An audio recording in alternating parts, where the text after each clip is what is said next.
Horrible way to end the game. Listen, take the wins while you can, Stevie. 3-1 it would finish for Liverpool. They are through to the quarter-finals of the FA Cup. Today we had Alex Aljo and Nader Manua pitchside. They caught up with Andy Robertson after the game. Andy, congratulations, through to the quarter-finals of the FA Cup and a much better night than Tuesday as well. How do you sum up tonight? Yeah, much better performance. I thought from minute one, I thought we were more on top, had a bit more tempo, better play. Tuesday was a bit, too slow and things like that. So it's very rare in football you get to play the same team so quickly after it. So we knew we had, 3 days to go and put it right, obviously in a different competition. But, this one was obviously you either in or you're out. If you win, you go through, and then if you're out, then if you lose, you don't. So we knew we had to up our performance today, and I think we've done that, and I thought it was a real controlled performance. Got our noses in front, and then we didn't really look back from there. Yeah, it was you who turned the game around. Goal, then an assist. Talk me through both of those. Yeah, the goal was probably rare. I've not had many of them in my Liverpool career. Obviously it was a good hit. The ball came to me, and I just thought that it was a perfect time to go and do it, and thankfully it was a good strike. And then obviously so quickly after it, you get the kind of counter attack where you can go and attack, and Rio fed me in, and obviously Mo was in the back post, which he always is. So to get 2 goals so quickly is so pleasing. And then I thought we controlled the game really well. They'd obviously go and get the third. Disappointing to lose the clean sheet at the end, but in cup football it's all about getting through. Do you know, as you talk about the game there, it seems like you're reflecting in a very calm manner, but were there no nerves at all at half time when it was 0-0? Almost feels like it's playing out the same way it did on the Tuesday. To an extent, but that's where the experienced lads have to come in, and we don't panic. Wolves are probably now in a kind of in the position in the league. It's not their position because since the new managers came in, they've been so much more competitive. Here they've beat us, they've beat Aston Villa, they've drew against Arsenal. So they're now, at the start of the season, they were probably giving away far too many points, but now they're competing in every single game. So when we're 0-0, it's up to us to not panic and try and keep creating, trying to keep going. And I think we've done that really well. And obviously then when you get your noses in front, it's up to us to then be professional after that. And I thought we've done that well. And for you now, how do you feel looking towards these last few weeks of the season? Where do you feel like the team is at this moment?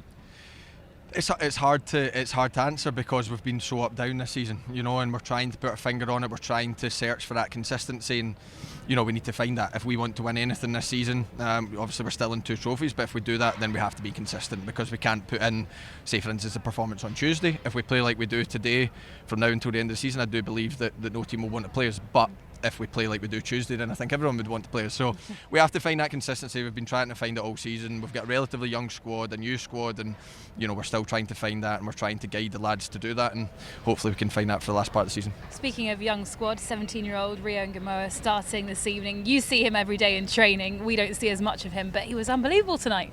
Yeah, look, he's a joy to play with. He's got no fear. I just said to him before the game, I wanted him to focus on his decision making, because at times he can pick the wrong decision. Of course, he's only 17, but I thought today was his best game. I thought in terms of decision making, when to pass, when to play, when to go in behind, I thought his all-round performance was really, really good today. And he's a great kid, always wants to learn, always wants to listen. Him and Trey, I thought Trey Nyoni was excellent when he came on, and these 2 lads are the ones that are with us every single day, week in, week out. All the other lads kind of come in and out, but they 2 are the mainstays, and they're a credit to their families. Both lovely kids, both wanting to work hard, wanting to listen to us, and they've got a massive future ahead of them. But the here and now is pretty good as well. How much belief Liverpool can win this competition this season? Yeah, look, obviously we're going to be 1 of 8 in it now, and we have to believe this. Our fans demand that we believe, our club demand that we believe, and fortunately some of us have won it before, and we know how good the days are out in Wembley, and we want to get there again. Now we're 1 game away from Wembley, and anything can happen. But again, we need to find that consistency. If we perform like today, then I believe we can. But we need to show that we can do that. Now a massive game on Tuesday in the Champions League. Correct. Yeah, a rare weekend off, but then we go to Tuesday, so we look forward to that one. Brilliant. Thank you so much. Thank you very much, guys. Thank Congratulations. You. Thank you. Thank you very much. Thank you. Thank you. See you later. We'll be getting more word from the guys in just a moment, but first we want to get the reaction from Stevie Nicol as to what Andy Robertson had to say, and also the fact that Liverpool got this win. I thought it was great. It was very sensible, very straight to the point. He won't try to kid anybody. He wasn't throwing out the lines of we're doing this and that. He said exactly how it is. They need to be more consistent if they want to win any of the trophies they're in now. He couldn't have been more honest and straightforward and correct. Oh, okay. Stevie. Comfortable, would we say, tonight? Yes. Makes a change. We don't get to say that too much. Alex and Nadim are with us now. Yeah, we don't get to say too much comfortable. At least Stevie doesn't when he's watching Liverpool recently. But today, Alex, they got the job done. Yeah, they certainly did. And Andy Robertson always speaks so well, doesn't he? And I'm sure he'd like to be playing more, but he didn't say that. And he stepped up tonight when it mattered. Yeah, absolutely. I think he's somebody who understands that the opportunities that he has now aren't going to be the same as, say, they were 1, 2, 3 years ago when he was an integral part of this Liverpool side. But he has to be prepared, he has to be ready. And you can see how much it means to him as well. I think the way that he spoke was very, very honest, as Stevie said, but in like a way which wasn't really disparaging to, say, some of the negatives that they have had. I think he's acknowledged them and understands that if they want to be successful, they have to find a way to get through those, and that's as far as it comes. You can't really argue with that. And I just like the fact that, you know, he's the one who scored that first goal. You know, he got the assist for the second goal, and that's the thing that put the game to bed. And yes, maybe he has his fingerprints on that goal that Wolves scored with some of the decision making. We didn't mention that. We didn't mention that to him. No, we left that well alone. But the fact is, they're in the hat for the next round. That's the significance of it. And I think he's still a massive player for this club, especially between now and the end of the season. And comparing their first half performance with their second half performance, how much better were they when they just moved the ball a bit quicker? Listen, the first half performance was so bad that somebody standing really close to me thought that Liverpool were going to go into extra time in this game, and I can't think who that is, but maybe it was you. Based on that first half maybe performance, it was you. that's all I'm maybe saying. it was you. It might have been. No. You got to trust the process. You came so close. Well, yeah, but I think in the end, Liverpool were the better side. I think if it was going to be a case of Wolves winning 2 games in a row against Liverpool, I'd have been very, very surprised. I think they always had the quality, and in certain moments they stepped up and they showed it. Defensively, like, it wasn't amazing for Liverpool, but it didn't need to be. And in terms of the attack, like, they did what they needed to do. Scored some good goals, took some confidence, and the game was basically done. You're taking off the likes of Van Dijk and so on. Like, that's a great position to be in with another big game coming up on Tuesday. Liverpool had 20 shots on Tuesday. Wolves had 4. Tonight, Nedham, Liverpool had 20 shots. Wolves had 4. Yes. That's blown my mind, by the way. Listen, yeah, so that's the thing. Wolves are less efficient today, Yeah, and look what happens. scoreline. Yeah, and I think in some ways that's what summed up from my perspective, that the game on Tuesday is almost an anomaly for a side to have that much possession, to have the shots that they had, and to not win the game.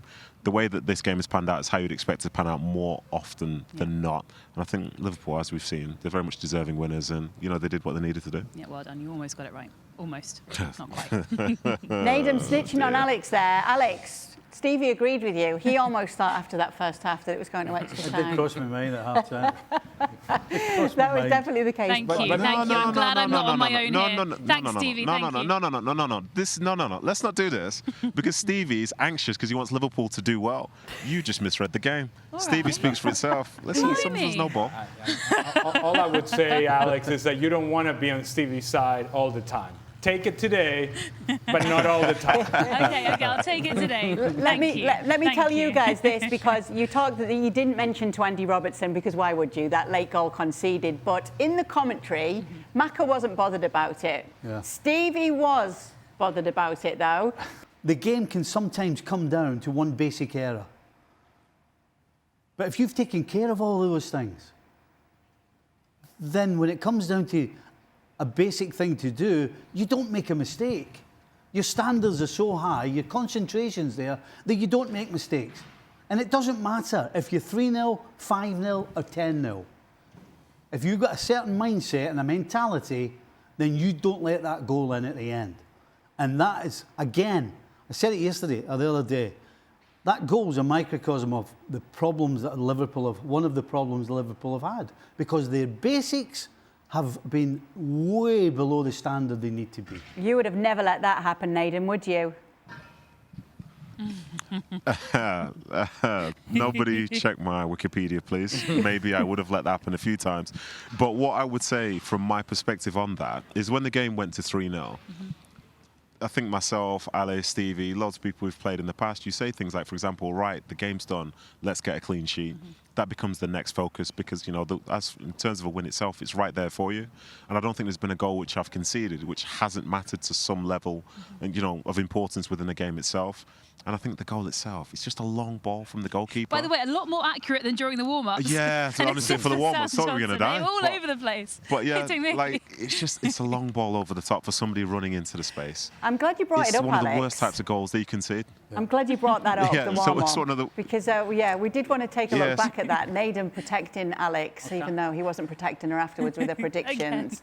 So we decided to go back over the footage. And Alex had mentioned that there were 2 times that it had happened. It's not this. Right. It's not It's this. not It's not this one. I promise you. Oh, there's one. There's another one. I promise you. That's all the team There's saw. another one. Tell you what, eh? Yeah, there's another one where she nearly died. Not every hero wears a cape.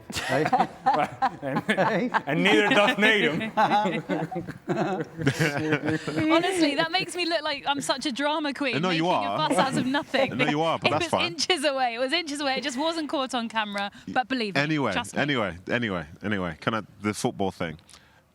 Lo and behold, Steve McManaman, one of the best attackers of his generation, is saying the goal that his team conceded didn't matter. From a defensive standpoint, it always matters. Yeah. You know, this is where there can be a real different split in mindset.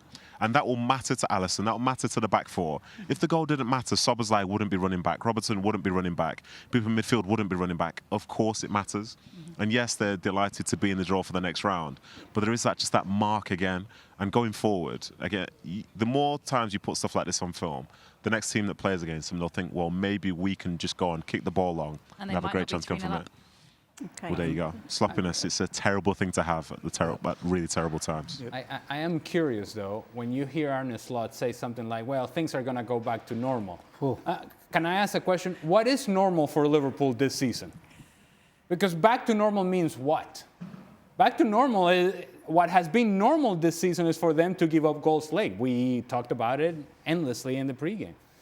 Back to normal means chaos at the end of matches. Back to normal means dropping points unnecessarily so in the league. Back to normal means struggling defensively. Back to normal means disconnected in the midfield. That has been normal this season. So while I suppose that I get what he's trying to say, back to normal or normal this season is not the normal that everybody would want. What's back to normal for Liverpool?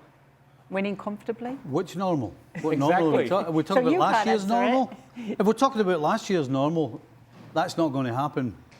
You know, Arne Slot's gone, well, eventually it's going to go back to normal. What? Are we 8 months into the season? It's not normal. We're nearly 8 months into the season, and this has become the normal. Yep. So, no, unless you work on it and figure it out, it's not just going to all of a sudden happen on its own.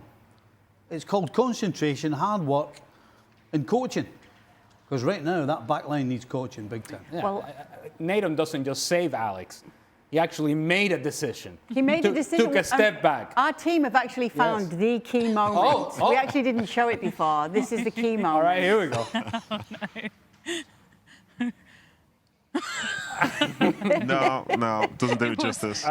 Doesn't do it justice. It was that moment. It was that moment. He did say sorry, but you couldn't see exactly what happened there. Like a torpedo, honestly. It's ridiculous how hard he kicked the ball towards her. What a And I had to warn her. I think it might have been intentional, you know. I think it might have been intentional. So you got to walk I'm in glad we knees. won't be seeing him in the next round. Yeah, they love it, don't they? The footballers love trying to get the pitch side reporters. Of course they we do. know Try and that. get them all the time. We know that. Alex and Naden, is this the duo this weekend? And where are you off to across the weekend with the FA Cup? No, I'm very much parting down ways in. here. Yeah, I'm Yep. down in tools after tonight. I can't work 2 days in a row. It's too This is much. impossible. It's You guys too know much. me well now. I can Diva. never do that. I'm So, off to Wrexham, Chelsea tomorrow. Yeah. So looking forward to that. Yeah, I'm not going there. Are you working Sunday? I'm not working Sunday. Okay, yeah, I'm not doing it either. But I will be at West Ham on Monday night for the big one. Them against Brentford. Brentford, The yes. big one. Yes, The looking big forward one. to it. Okay. And then the draw as well on Monday. Yes, it all balances out.